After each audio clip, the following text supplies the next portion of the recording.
Qayerdan keldingiz hojiona? Biz Namangan viloyati Mingbuloqdan keldingiz. Nima shikoyat bilan keldingiz? Shikoyat o'sha ichki kasallik, o'sha bachadon. Jinsiy muammo bilan. O'simta bilan kelgansiz. Hozir necha kun bo'ldi kelganingizga? Bugun 13 kun. 13 kun. Endi 13 kun ichida natija bo'ldimi? Natija bo'ldi. Qanaqa bo'ldi? Og'riqlarim qoldi. Ancha og'riyotgandi, endi ancha yaxshi.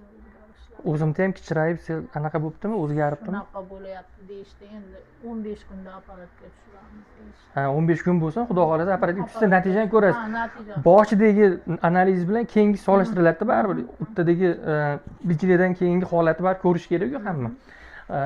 Sharoitlarimiz qanday ekan? Sharoitlari yaxshi. Yaxshimi? Bu siz dorilaringiz mana bular?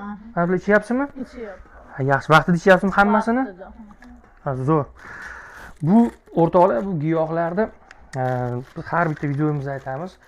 Bu chet elda ko'proq o'stiriladigan giyohlar keladi, chunki O'zbekistonda qilmaga mos bo'lmagan giyohlar ham bor-da. Shuning uchun butun dunyodagi tog'lar, o'sha adirliklarda yetishtiriladigan eng qimmat giyohlarni olib keladi. Mana shu kasalliklarga davo bo'la oladigan.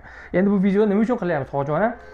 Sizga o'xshagan, masalan, o'sha bachadonida muammosi bo'lgan, kissasi, miyomasi bo'lgan ayollar ko'rsa, hozir mana qirg'izistonlik bitta opa bilan gaplashdik, mana operatsiyaga yozib beruvdi, qildirmasdan bu internetda ko'rib olib keluvdim, mana hozir 15 kunda natijani ko'rdim, xudoga shukr, yaxshi ham qildirmagan ekanman deyapti-da.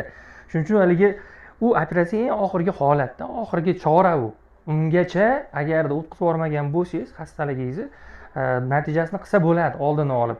Shuning uchun xudo xolasa operatsiyagacha yetib bormabsiz, mana zo'r bo'libdi-yu. Yetib bormadim. Qizlarim shuni nimada Instagramda ko'rib, yuring aya operatsiya qildirmang, ana shunday yo'qlar bilan tuzalasiz deb meni ham operatsiya qildirishdi. Dorilar ichyapsizmi vaqtida ish qilib? Yomon borligi uchun ha, ichyapman. Qalay, medsestralar yaxshi qarayapti? Medsestralar ham rosa yaxshi. Muomalalari muomalalari yaxshi. O'sha shirin gapi bilan ham ancha kayfiyatlarimiz ko'tarilib, o'sha kasalliklarimizni ham unutyapmiz. Albatta, o'zi ayol kishini xunigi bo'lmaydi. Mana chiroyli ayolsiz, bular ham shunaqa. Inson o'zi chiroyli narsaga qarasa, anaqasi oshaveradi-da, kayfiyat ko'tarilaveradi. Kayfiyatimizni ko'tarishadi, rosa ham shirin muomala qiladi. Umringiz uzoq bo'lsin, ilohim shifo bo'layotgan rost bo'lsin. Sizga o'xshagan bemorlar bo'lsa, tavsiya qila olar ekanmisiz? Kelsa bemorlar ichib natija olsa bo'lar ekanmi? Biz chunki hozir buni YouTube'ga qo'yamiz. Sizga o'xshagan bemorlar ko'radigan bo'lsa, qidirib yurgan bo'lsa, mana Murod shifo ekranda nomer qo'yib qo'yamiz-da.